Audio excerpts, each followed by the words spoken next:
வணக்கங்கள் தாத்தா. ஒரு மனுஷன் நிம்மதியாக வாழ்வதற்கு என்ன வேண்டும்? அவன் நிம்மதியாக வாழ்வதற்கு, நிம்மதியாக இருப்பதற்கு, நிம்மதியை காண்பதற்கு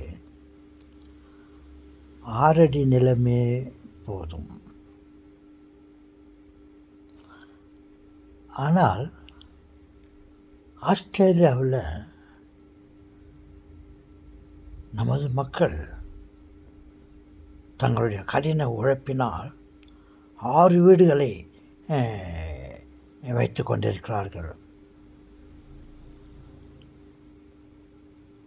6 வீடுகள் இருந்தும் அமைதி இல்லை.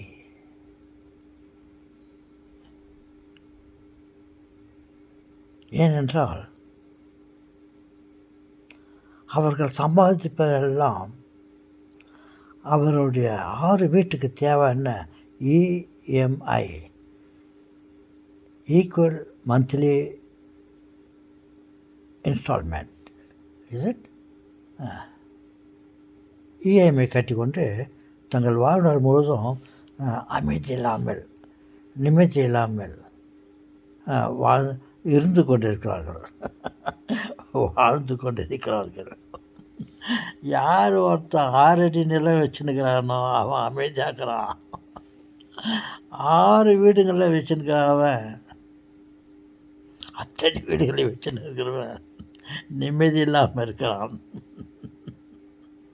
அந்த ஆஸ்திரேலியா அரசாங்கமும் இவனை விட்டால் 6ன்றது 12 வீட்டுக்கு வாங்கிடுவான், அவனுக்கு நிம்மதின்றதே இல்லாத போயிடும்.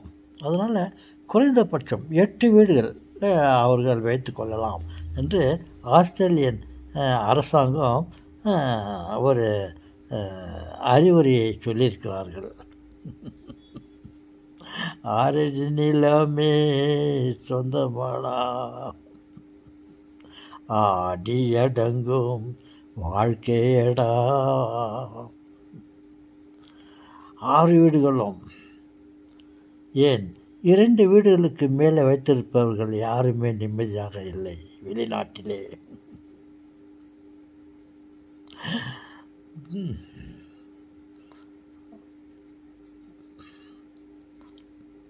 ஓகே,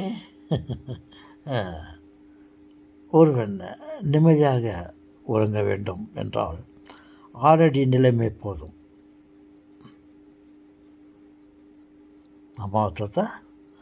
அப்போ 6 வீடுங்கள்லாம் 2 வீட்டுக்கு மேலே அரசாங்கம் சொல்கிற 8 இது இப்போ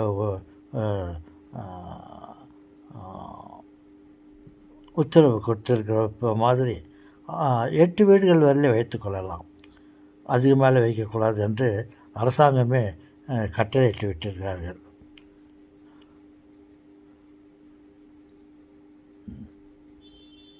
அப்போது மனுஷன் நிம்மதியாக இருக்கிறதுக்கு 6 அடி நிலைமை போதும் தாத்தா. அமைச்சல்வங்களே, எல்லோருக்கும் சொந்த வீடு இருக்கிறது, எல்லோருக்கும் சொந்த வீடு இருக்கிறது. 6 அடி நிலம் அது போதும். சந்தோஷமாக நிம்மதியாக இருப்போம்.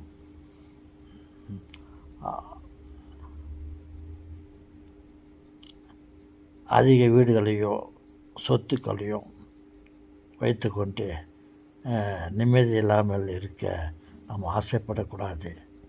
ஆசைக்கும் ஒரு அளவு உண்டு.